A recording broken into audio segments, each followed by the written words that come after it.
J'ai besoin que vous démissionniez parce que ma fille rejoint l'entreprise.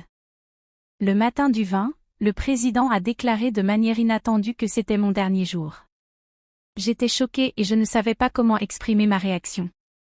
Nos fournisseurs ont été payés le 20. Certains paiements ont été effectués par virement bancaire pour les fournisseurs de longue date, mais je payais aussi directement et les visitais personnellement. Il semble que vous pouvez rentrer chez vous bientôt. Le président a ordonné mon départ immédiat, je vais vous donner la journée de congé juste pour vous. La porte s'est refermée brusquement devant moi alors qu'il me poussait hors du bureau. Je ne savais même pas par où commencer pour argumenter. Je m'appelle Maya. Je suis entrée dans cette entreprise de pavage familial juste après le lycée et j'y ai travaillé comme employée administrative pendant 10 ans, jusqu'à maintenant. L'entreprise comptait environ 20 employés, et lorsque l'actuel président n'était pas présent, l'ambiance de travail était excellente. C'était un endroit où il était facile de travailler. Le président, maintenant retraité, travaillait souvent étroitement avec les employés plus jeunes et sa femme, Catherine, venait tous les jours pour aider avec diverses tâches jusqu'à ce qu'elle se familiarise. Sa fille, Kelly, était compétente aussi bien sur le terrain qu'au bureau, son mari était le chef de chantier et était fiable pour les employés sur place. Bien qu'ils fassent partie de la famille fondatrice, ils n'ont jamais agi de manière supérieure ni regardé les employés de haut. Ce serait merveilleux si cette vie d'entreprise agréable et tranquille avait pu continuer, mais malheureusement, la réalité n'a pas été aussi clémente. À la fin de l'année dernière, le président a été diagnostiqué avec un cancer lors de l'examen médical annuel de l'entreprise.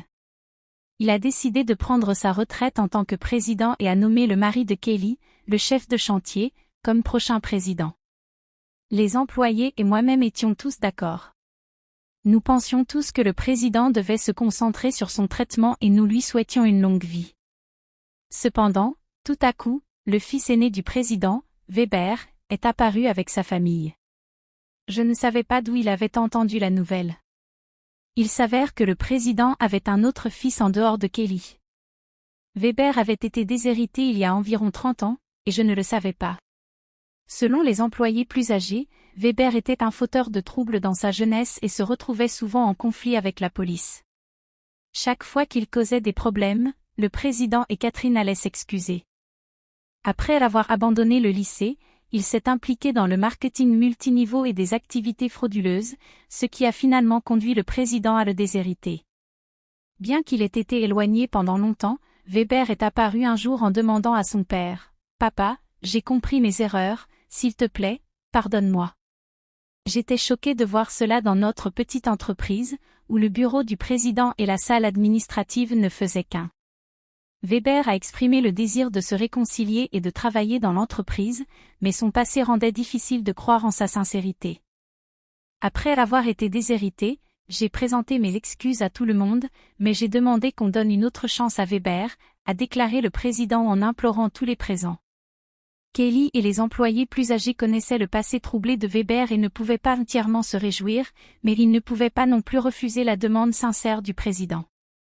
Ainsi, Weber et sa famille ont emménagé dans l'annexe de la maison du président, Weber devenant un employé et sa femme assumant les tâches ménagères. Je n'ai vu leur fille qu'une seule fois, lorsqu'elle a visité l'entreprise, elle semblait être une étudiante universitaire. Le président croyait que Weber avait changé pour le mieux après avoir traversé des difficultés dans la vie. Catherine était ravie que Weber soit revenu avec sa famille, parlant de reconstruire l'entreprise ensemble. Cependant, un problème est vite apparu. Weber insistait sur quelque chose, « Je suis le fils aîné, donc je devrais être le prochain président », déclarait Weber, ce qui tendait ses relations avec Kelly et le chef de chantier. Bien qu'il fasse semblant de travailler diligemment devant le président, Weber ne faisait en réalité que très peu. Il faisait souvent des commentaires désobligeants, comme « le travail physique, c'est pour les ouvriers, et vous n'êtes que des fourmis ouvrières, travaillez en silence ». Naturellement, son comportement l'a rapidement rendu impopulaire auprès de tout le monde. Certains des employés les plus jeunes sont même allés directement voir le président en disant « Je ne peux pas travailler dans ces conditions ». Cependant, tant le président que Catherine ont supplié tout le monde en disant « Parlons-en avec Weber. S'il vous plaît, essayez de voir la situation dans son ensemble. » Alors, en raison du stress ou d'autres raisons, le cancer du président s'est soudainement aggravé et il a été hospitalisé. Il y a 3 mois, Weber a déclaré « Je suis le président » malgré les conseils des employés au président et à Catherine de maintenir le plan initial de nommer le chef de chantier comme président. Ils ont finalement choisi Weber, leur fils biologique, plutôt que le mari de leur fille. Cette décision a suscité des murmures parmi certains employés, qui pensaient que le président et Catherine étaient influencés par leur amour parental ou qu'ils perdaient leur objectivité avec l'âge. L'atmosphère autrefois harmonieuse de l'entreprise est devenue tendue et inconfortable. À mesure que les tensions augmentaient, Kelly et le chef de chantier ont commencé à travailler en coulisses pour gérer l'entreprise. Cela m'a laissé seule à gérer toutes les tâches administratives, alors qu'avant, Catherine, Kelly et moi partagions la charge de travail. Maintenant, je faisais régulièrement des heures supplémentaires, parfois en quittant si tard que les dates changeaient avant que je ne rentre chez moi. Pendant ce temps, Weber semblait considérer les tâches administratives comme quelque chose de facile, passant ses journées dans des bars d'hôtesse, à parier sur des courses de chevaux ou à jouer. Ma relation avec le président a sérieusement souffert à cause d'un problème de dépenses. Il avait utilisé la carte de crédit de l'entreprise pour des dépenses personnelles en alimentation et divertissement, et j'avais fermé les yeux jusqu'à un certain point. Cependant, cette fois, la dépense a dépassé les limites. Avec appréhension, je lui ai rendu le reçu. Je ne peux pas approuver cela en tant que dépense, lui ai-je dit. Quoi? Pourquoi pas, a-t-il exigé. C'est pour la lingerie correctrice de votre femme. Ce n'est pas lié aux affaires, donc cela ne peut pas être classé comme dépense. Comme on pouvait s'y attendre, le visage du président est devenu rouge de colère. Ne me défie pas. C'est la femme du président, c'est naturel qu'elle s'habille bien. C'est une dépense valable. Non, ce n'est pas comme ça que ça fonctionne. La lingerie de votre femme ne peut pas être considérée comme une dépense d'affaires. J'ai bégayé, essayant de comprendre comment le président pouvait justifier une dépense de $4000 pour la lingerie correctrice de sa femme. Sa suggestion suivante m'a laissé encore plus perplexe. Alors faisons de la vente de lingerie correctrice notre nouvelle entreprise. Classons-la comme un stock pour que cela compte comme une dépense. Le président semblait satisfait de son idée, mais j'étais sans voix. Nous sommes une entreprise de pavage, ai-je réussi à dire. Et alors? Nous pouvons menacer les clients en leur disant que s'ils n'achètent pas chez nous, nous annulerons leur contrat. Tout le monde va acheter. C'est de l'argent facile. $22 000 pour un, $4000 pour un ensemble. Weber a éclaté de rire, mais j'étais horrifiée. C'est absolument inacceptable.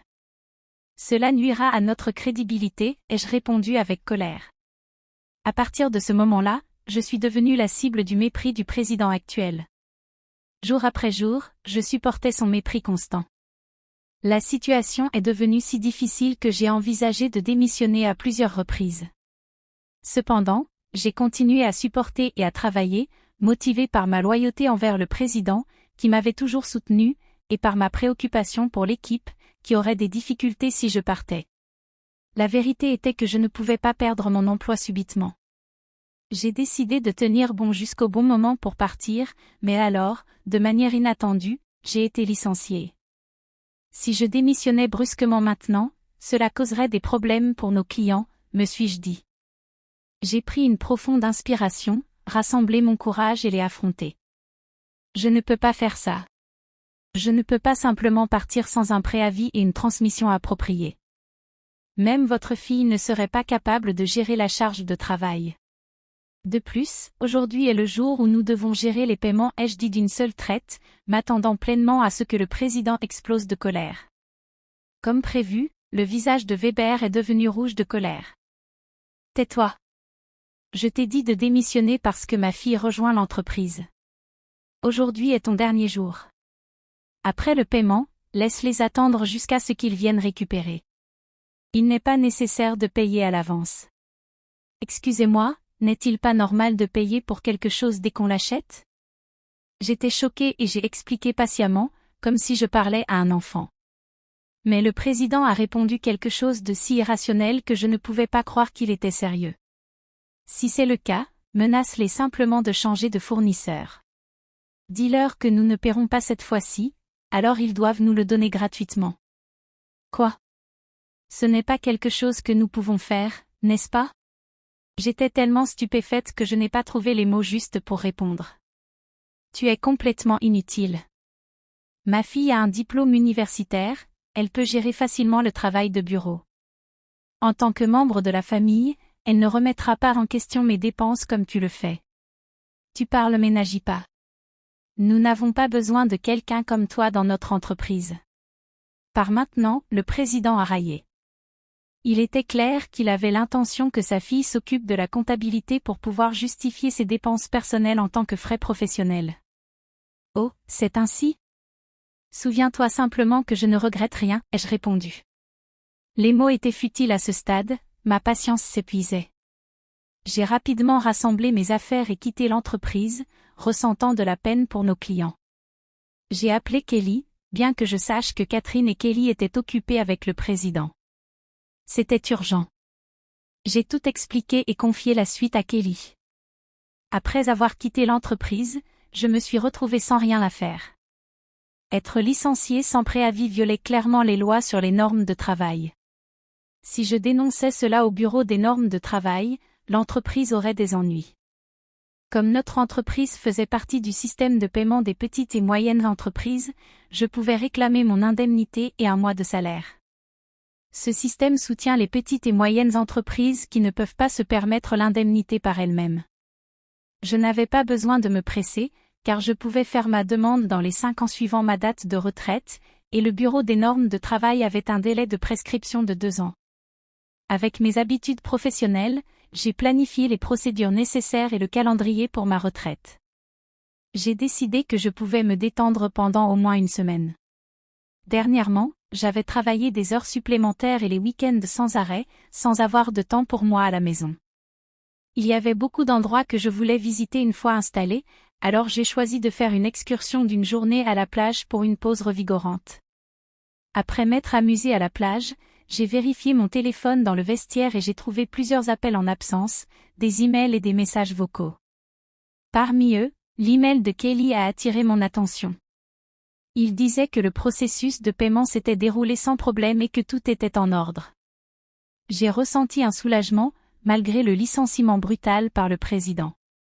Je ne pouvais pas me débarrasser de la culpabilité d'avoir quitté mon emploi sous le coup de la colère. Ensuite, j'ai écouté le message vocal de l'entreprise. C'était la voix apeurée du président actuel qui disait « Eh, qu'est-ce qui se passe? On dit que je ne suis pas le véritable président. Tu le savais? Explique-toi. » Après avoir ri de sa réalisation, j'ai continué à vérifier mes emails et messages vocaux. Parmi eux, il y avait un message du président, alors je me suis immédiatement rendue à l'hôpital. En arrivant dans la chambre d'hôpital ce soir-là, j'ai trouvé Catherine, la femme du président, déjà présente. Dès que le président m'a vue, il m'a salué depuis son lit. « Maya, je suis vraiment désolée pour mon fils idiot. »« Et, qu'est-ce qui se passe? »« Je ne suis pas le président officiel, explique-toi, » a crié Weber avec arrogance, manifestement sans comprendre la situation. Le président l'a rapidement fait taire d'un ordre ferme, « Tais-toi. » Il s'est avéré que juste après que j'ai appelé Kelly, elle a immédiatement informé le président et Catherine. En apprenant la nouvelle, le président a immédiatement contacté Weber, qui agissait en tant que président, et lui a demandé « Tu ne sais vraiment rien? Alors, quelle est la vérité ?» J'ai expliqué calmement au président, qui continuait à crier, confus, « Weber, tu n'avais aucune autorité légale. Ton rôle de président n'était qu'un titre. » Cela peut sembler déroutant, mais en termes commerciaux, le poste de président est une fonction au sein de l'entreprise et n'a pas de validité légale comme un directeur représentant. Le directeur représentant est celui qui est légalement responsable des actions de l'entreprise à l'extérieur. C'est un rôle différent et plus formel qui nécessite des procédures légales spécifiques pour être modifié. Alors que le titre de président peut être changé de manière informelle au sein de l'entreprise, modifier le directeur représentant implique des processus légaux complexes. C'est pourquoi ta position n'avait pas le poids légal que tu pensais l'avoir. Il y a 3 mois, lorsque Weber a été nommé président, il y a eu une forte opposition de la part de Kelly, du chef de chantier et des employés vétérans. C'est alors que j'ai proposé une stratégie. Weber serait un président figurant, tandis que le président resterait le directeur représentant légalement responsable. Étant familière avec les procédures et les lois de l'entreprise, je connaissais les complexités impliquées. Selon mon plan, si Weber montrait un véritable engagement et gagnait la confiance de tous les employés, alors nous entamerions le processus légal pour formaliser sa présidence. Cependant, si Weber ne prouvait pas être à la hauteur, le plan de contingence était de le retirer ou même de considérer la fermeture de l'entreprise, tandis que Kelly et le chef de chantier se préparaient à lancer une nouvelle entreprise. Kelly doutait de la capacité de changement de Weber, et le président ainsi que Catherine continuaient de croire en Weber jusqu'à ce qu'il me licencie injustement, ce qui semblait les réveiller à ses déficiences. Si tu veux être un leader, apprends à prendre soin de tes employés.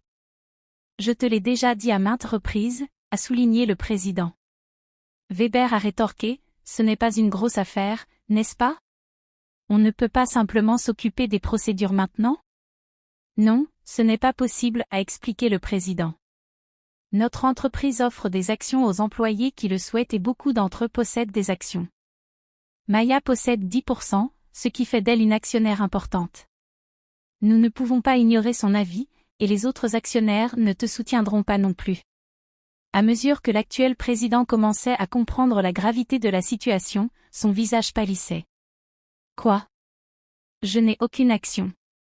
Aucune. Je prévoyais de te transmettre mes actions dès que tu prouverais être un président digne. Je suis profondément déçu par toi. Tu t'intéressais seulement à ma richesse, pensant que je n'avais plus beaucoup de temps à vivre? Le président s'est laissé tomber dans le désespoir et Catherine est restée silencieuse, visiblement contrariée. Défiant, Weber a répondu, « Eh bien, je suis le fils aîné. Quel est le problème à revendiquer ce qui me revient de droit? L'entreprise m'appartient. Je ne peux plus te pardonner. » Le président assume l'entière responsabilité en tant que directeur représentant de cette entreprise. De plus, je suis actionnaire. J'ai le droit de convoquer une réunion des actionnaires et de proposer ta destitution. Je l'affirme fermement. Le visage du président actuel s'est vidé de toute couleur alors qu'il comprenait l'implication de cette destitution. Tu veux dire que je peux être licencié? Dan, tu n'étais qu'un employé. Weber, Maya a raison. À ce stade, personne ne te soutiendra. Maya était la seule à avoir parlé pour te donner une chance, est intervenue Catherine. Puis Catherine s'est tournée vers moi, Maya, je te dois de sincères excuses. Je regrette d'avoir causé des problèmes à cause de mon amour pour mon fils. Dis-moi ce que tu aimerais faire. J'ai confronté directement le président, Monsieur le Président, je ne souhaite plus travailler sous votre direction, donc je démissionne immédiatement. Cependant, j'espère recevoir mon indemnité, ainsi qu'un mois de salaire, y compris les heures supplémentaires non payées et les congés payés. En tant qu'actionnaire, je prendrai également des mesures via le Bureau des normes de travail pour écarter toute personne qui serait nuisible à l'entreprise. J'ai parlé calmement et à mesure que je le faisais, la couleur du visage du président est passée du pâle au blanc total. Continuant, je les ai informés de la manière dont Kelly avait activement rendu visite aux clients et promu avec succès notre nouvelle entreprise. De nombreux clients avaient déjà décidé de passer de notre entreprise actuelle à la nouvelle et la majorité de nos employés prévoyaient de suivre le même chemin, c'est impossible. Je vais te poursuivre en justice, a menacé Weber, la voix tremblante. Mais le président est intervenu fermement, je suis le directeur représentant. Tu n'as pas une telle autorité. Le vice-président s'est effondré à genoux et j'ai ressenti un mélange d'émotions, du regret, de la déception et un sentiment d'achèvement. Monsieur le Président, c'est dommage que cela doive se terminer ainsi. Si vous aviez changé d'approche à votre retour, les choses auraient pu être différentes. Il y a eu de nombreuses occasions de compréhension si vous aviez fait l'effort d'apprendre et de vous adapter. En fin de compte, c'est le président lui-même qui a gaspillé ses chances, un cas classique de récolter ce que l'on sème. Au final, le président a choisi de fermer l'entreprise, laissant Weber sans emploi. La femme de Weber a tenté de vendre de la lingerie réparatrice, mais n'a pas réussi. Leurs méthodes de vente agressive ont causé des problèmes juridiques, finalement, ils ont été arrêtés pour leur implication dans un système pyramidal. Kaylee a trouvé des cartons de lingerie invendus laissés chez ses parents. Bien que les détails ne soient pas connus, la fille a trouvé un nouvel emploi. Je suis très satisfaite dans la nouvelle entreprise de Kaylee et du chef de chantier. Si vous avez aimé cette histoire, laissez un like et abonnez-vous à notre chaîne. J'apprécie les relations que j'ai avec les autres et j'essaie de vivre une vie authentique chaque jour.